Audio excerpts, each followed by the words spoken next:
Media Moskow menyoroti soal misi damai yang dibawa Menteri Pertahanan Indonesia Prabowo Subianto terkait perang antara Rusia dan Ukraina. Dilansir dari Rusia Today, Prabowo mendesak pejabat militer dari seluruh dunia untuk mendeklarasikan penghentian permusuhan. Dalam pertemuan di Dialog Shangri-La di Singapura, Prabowo membeberkan rencana agar permusuhan berhenti, di antaranya dengan melakukan gencatan senjata dan pembentukan zona demilitarisasi.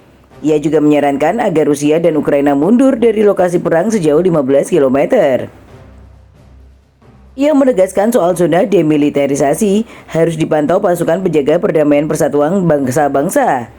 Prabowo juga menyarankan untuk melakukan referendum yang disponsori PBB di wilayah yang disengketakan untuk secara objektif menentukan keinginan mayoritas penduduk.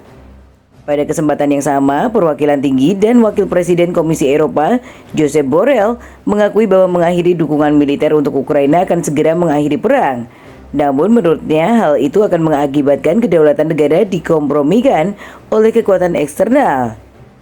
Sebelumnya, inisiatif perdamaian Indonesia sudah dilakukan saat Presiden Jokowi mengunjungi Moskow dan Kiev tahun lalu.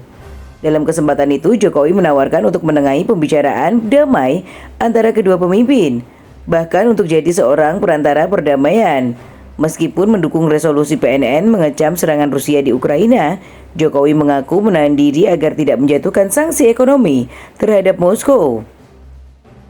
Pada Februari 2023, Cina juga mengajukan rencana perdamaian 12 poin untuk Ukraina. Dokumen tersebut sebagian besar membicarakan soal posisi yang dinyatakan Beijing tentang konflik di Ukraina.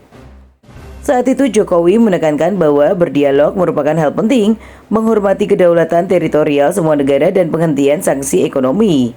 Rencana tersebut lantas mendesak semua pihak yang terlibat untuk menghindari eskalasi yang melibatkan senjata nuklir, khususnya dengan cara tidak mengusulkan atau menyarankan penarikan pasukan Rusia dari wilayah itu.